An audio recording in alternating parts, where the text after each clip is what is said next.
Hello, viewers. In today's session, we are going to discuss an important problem related to a Leibniz rule for differentiation under the integral sign. Right? So, here we are going to discuss this important and conceptual problem in which we are going to use the Leibniz rule. And let us first read out this problem. Right?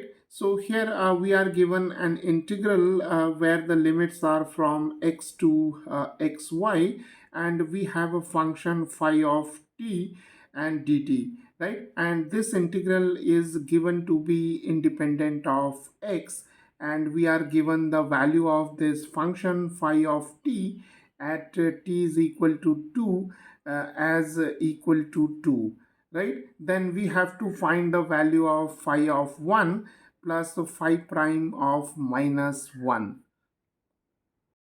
So here we are given this integral, and let us call this integral as I, right? And this integral I is given to be independent of x, right? So it implies that this function that is this integral x to xy phi t dt, it doesn't contain any term involving x, right? And the value of phi of 2 is equal to 2, and we have to find the sum of these two terms, that is phi of 1 and phi prime of minus 1.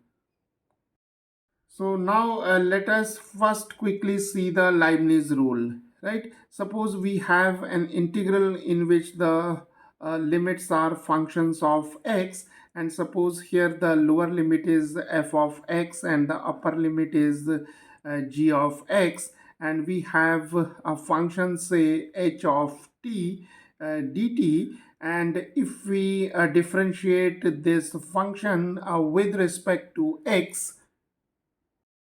so then we get here h of g of x. It implies that first we'll substitute g of x for t, and then we find the derivative of g of x with respect to x. Then we have minus, and then we have to take f of x in place of t, that is h of f of x, and then we find the derivative of f of x with respect to x, right? So the derivative of this integral with respect to x, when the lower limit and the upper limit are functions of x, then this is the Leibniz rule, right? So to solve this problem, we have to make use of this result.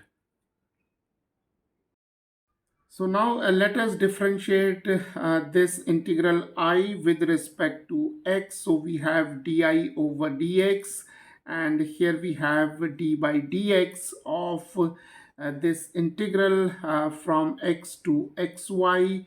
Here we have phi of t dt, and here we can easily see that the limits are functions of x, right? So f of x is x and g of x is equal to xy, and for h of t we have the function phi of t, right? So what we will do, we'll first replace this t by xy, so we have phi of xy, then we differentiate this function xy with respect to x, then we have minus, and then we replace this t by x, so we have phi of x, and then we find the derivative of x with respect to x, right? So di over dx is given by this expression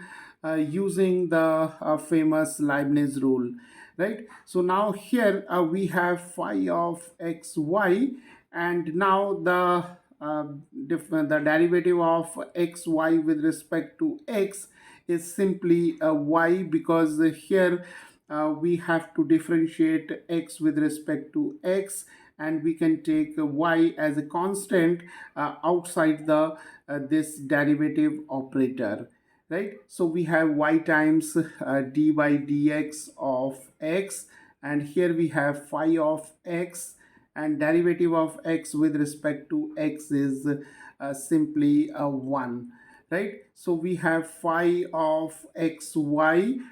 Here we have y, then derivative of x with respect to x is 1. This is simply phi of x. So now we have di over dx is equal to y times taking this y in front of this function phi of xy.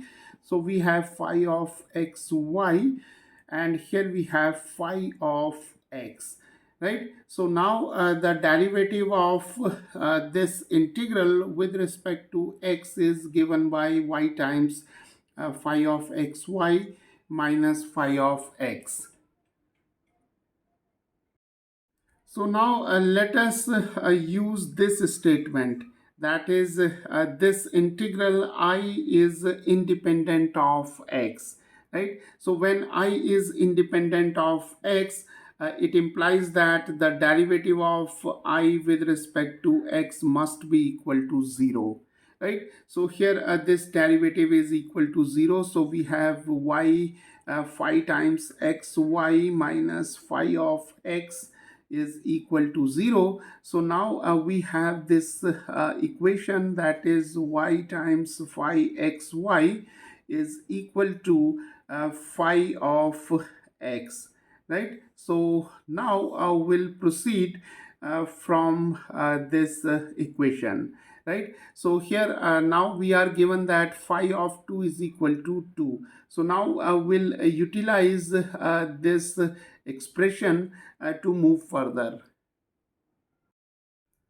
So now we are given phi of 2 is equal to 2, right? So here what we can do, let us take xy is equal to 2, right? We can also take x is equal to 2, but here we can take xy is equal to 2. So when xy is equal to 2, then y can be written as 2 over x, or x can be written as 2 over y, right? So here we have now y, so y can be replaced by 2 over x, and here we have phi of 2, and then here we have phi of x, right? Now phi of 2 is given as 2, so here we can now take phi of 2 is equal to 2. So we have 2 over x times 2 is equal to phi of x, right? So we have phi of x is equal to 4 over x. So the purpose of doing all this stuff is to get the function that is phi of x is equal to 4 over x.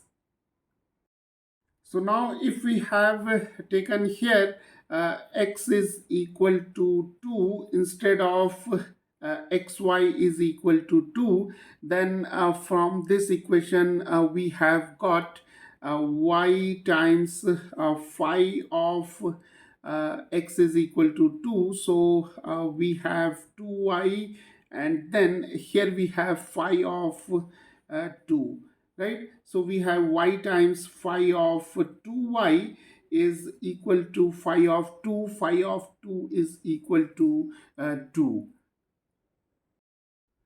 So now we can write phi of 2y is equal to 2 over y, right? And this expression can also be written as phi of 2y is equal to 2 over y, and we can multiply the denominator and numerator by 2. So here we can write 2, and here also we can write 2, right? So that we can get 2 times 2 is 4, and here we have 2y.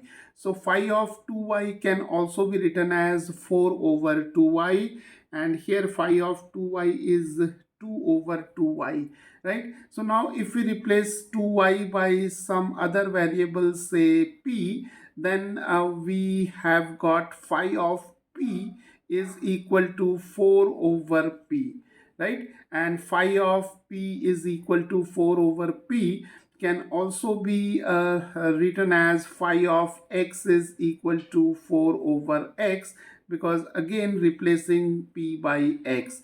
So we'll get the same form of the function as we have got when xy is equal to 2 was taken, right? So whether we take xy is equal to 2 or x is equal to 2, we'll get the same form of the function phi of x, and this is an important thing in this problem. So now we have got the form of the function phi of x is equal to 4 over x. So let us differentiate this function with respect to x, that is d by dx of phi of x, which is the phi prime of x, that is d by dx of 4 over x. And here we can write 4 times the derivative of 1 over x, and the derivative of 1 over x with respect to x is minus 1 over x square. So we have minus 4 over x square, right? So the function phi of x is equal to 4 over x, and its derivative with respect to x, that is phi prime of x, is equal to minus 4 over x square. Now see, here we have to find the value of phi of 1 plus phi prime of minus 1.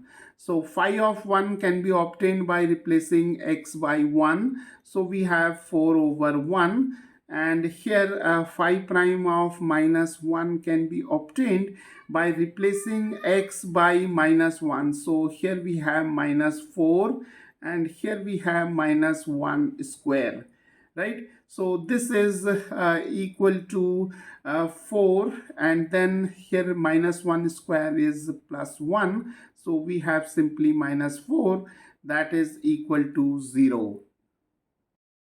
So viewers, the value of phi of 1 plus phi prime of minus 1 is equal to 0, right?